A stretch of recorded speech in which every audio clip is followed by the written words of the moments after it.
Extremists were clamoring for demolishing the Durga temple in Khilket, Dhaka. ভারতের পররাষ্ট্র মন্ত্রণালয়ের মুখপাত্র রণধীর জয়সওয়াল বলেছেন, পারস্পরিক লাভজনক সংলাপে অনুকূল পরিবেশে বাংলাদেশের সঙ্গে সব বিষয়ে আলোচনায় প্রস্তুত ভারত। তিনি বলেন, আমরা গঙ্গাসহ একে অপরের সঙ্গে ৫৪টি নদীর পানি ভাগাভাগি করি। এসব নিয়ে আলোচনার জন্য দুই দেশের যৌথ নদী কমিশন রয়েছে। শুক্রবার নিয়মিত সংবাদ সম্মেলনে গঙ্গা নদীর পানি বন্টন চুক্তি নবায়ন প্রসঙ্গে এক প্রশ্নের জবাবে তিনি একথা বলেন।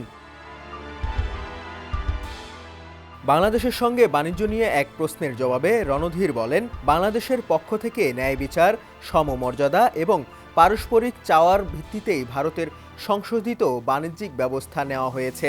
বাংলাদেশের পক্ষ থেকে দীর্ঘদিন ধরে ঝুলে থাকা এসব বিষয়ে সমাধানের অপেক্ষায় রয়েছে ভারত।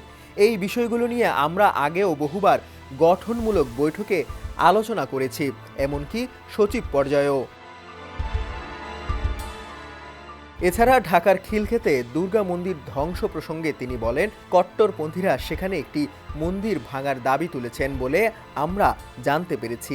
অন্তর্বর্তী সরকার মন্দিরের নিরাপত্তা নিশ্চিত না করে উল্টো অবৈধ জমি ব্যবহারের যুক্তিতে সেটি ভাঙার অনুমতি দিয়েছে। আমরা অত্যন্ত হতাশ যে বাংলাদেশে এ ধরনের ঘটনা বারবার ঘটছে। বাংলাদেশে হিন্দু সম্প্রদায় তাদের সম্পত্তি ও উপাসনালয়গুলো নিরাপত্তা নিশ্চিত করা অন্তর্বর্তী সরকারেরই দায়িত্ব।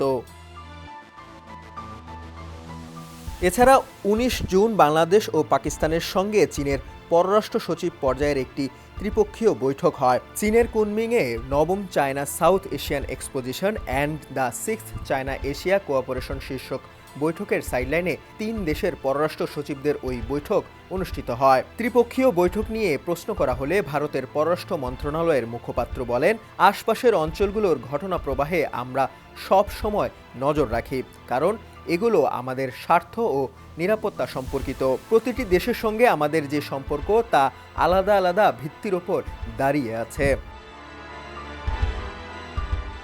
ডেস্ক রিপোর্ট, সমকাল।